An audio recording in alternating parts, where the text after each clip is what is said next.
This is Hidden Killers Week in Review. A look back at the most prolific stories of the week. This is the Hidden Killers podcast with Tony Brueski. Featuring retired FBI Special Agent Jennifer Coffindaffer.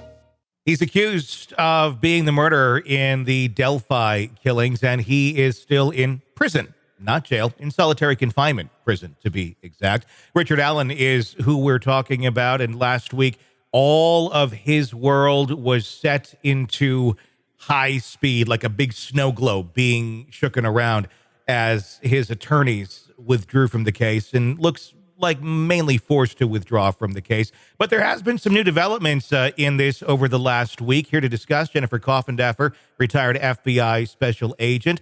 I know there was a FOIA request that was out there just to kind of take a closer look at who is Richard Allen. A lot of us have been wondering what we've been getting thus far really doesn't paint the picture of someone who was out to go and murder two little girls in the middle of the woods. But, stranger things have happened. Now that we're a week in after the big withdrawal of the attorneys, which there's actually more news on that as well, what are your thoughts on where this is headed for Richard Allen?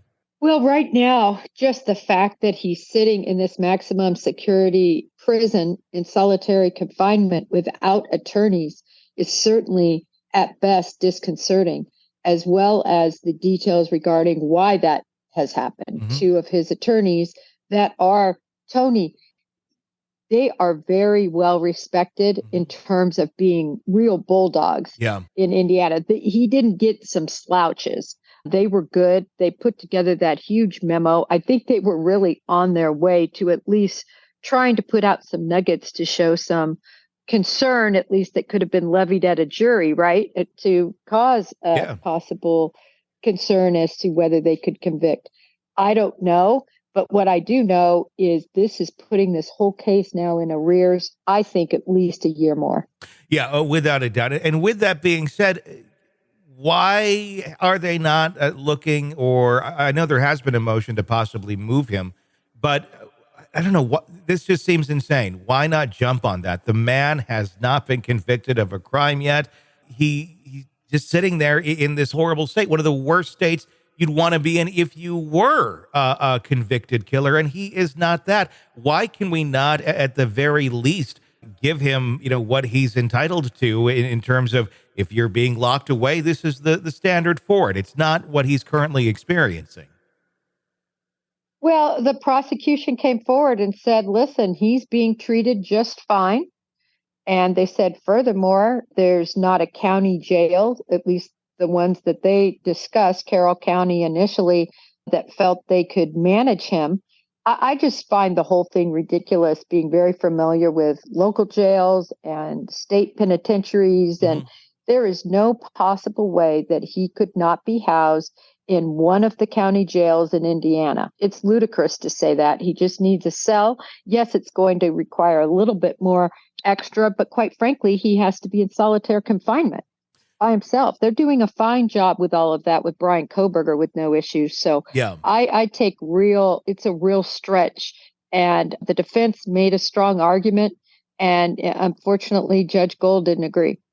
Right now, I find the timing, and I'm not trying to go down conspiracy routes here, although this case is filled with them. The timing was quite odd for all of this to come down, of this photo leaked out of the office from a friend, and we're talking the defense here as well, which also didn't make a ton of sense. And the judge basically saying, no, there's been too much of this. Of course, the original Odinistic document also got leaked out when it wasn't under seal for those 2 hours. That's how we found out about all of that. And eventually, it seems like the judge said, look, you're not going to be able to represent him anymore.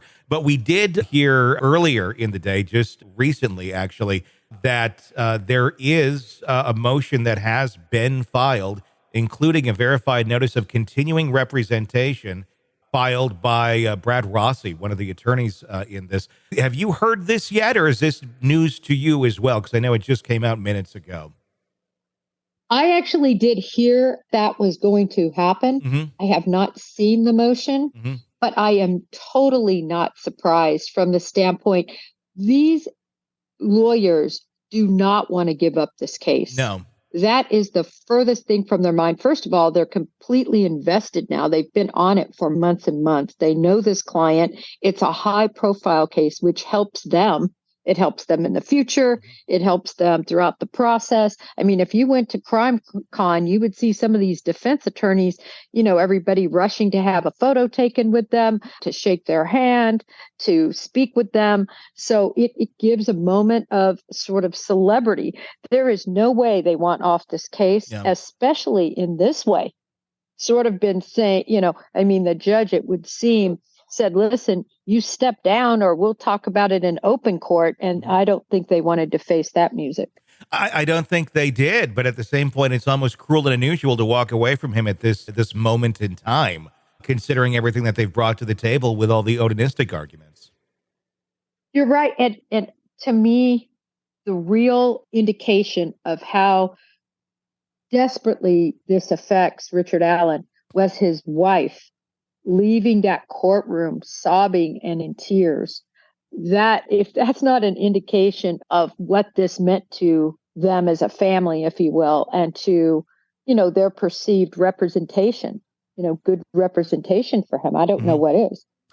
I don't either. I just hope that he gets fair representation. Not saying he's innocent or guilty, but what's going on there is not right in any stretch of the imagination. I agree with you, Tony. It's just not right. And I'm pretty darn conservative, law enforcement, but everything I see here is just stinks. Freedom of Information Act on his military records also released. What was found there to tell us more about the character of Richard Allen? Well, A, honorable discharge. B, nothing indicating any disciplinary action. Also, he was well on his way to the full retirement. They had all the points that he had amassed. I'm not, a military retiree or in that system, but they had a whole page of all the points he had amassed, and certainly no indication of any issue his whole life, really, until he decided to go on a trail and, viciously murder 13 and 14-year-old girls. While voluntarily saying, I was over there at the time. Right. Yeah. Actually calling an individual officer that he knew and letting him know, by the way, I know you're looking for information, because remember at that time they were pleading to the public. Come forward if you know anything. Come forward if you were there. Come forward if you saw anything. So he dutifully came forward. Now, some people will say, no, he's a mastermind. And he did that on purpose to, look innocent. I don't know. I think that's putting, I think, too many eggs in a bucket, assuming that he's a mastermind. And that happens so often. People, they're so smart. I just think he was a normal guy that was trying to help his community at that moment in time, and then somehow got wound into this, probably the phone call he will regret making for the rest of his life. Yeah, we need to hear those phone calls, Tony, because if he provides any sort of corroborative information, something that nobody else knew, which now everyone knows everything. They know about the sticks. They know about the F. They know about the positioning. Thank goodness that most people haven't seen the photos and of the clothing and of the bodies. But, geez, I don't know what else he can say to corroborate. In other words, to provide information to police that they don't, hasn't been released to the public. There's not much out there, but I'll be interested to hear what he says in those confessions. Very much so. Sick of the ads? We are too. Start listening with no commercials now and get access to all of our episodes in advance of everyone else. Become a True Crime Today Premium Plus subscriber on Apple Podcasts. Search True Crime Today Premium Plus on Apple Podcasts or go to our podcast page and sign up now. True Crime Today Premium Plus. Sign up now.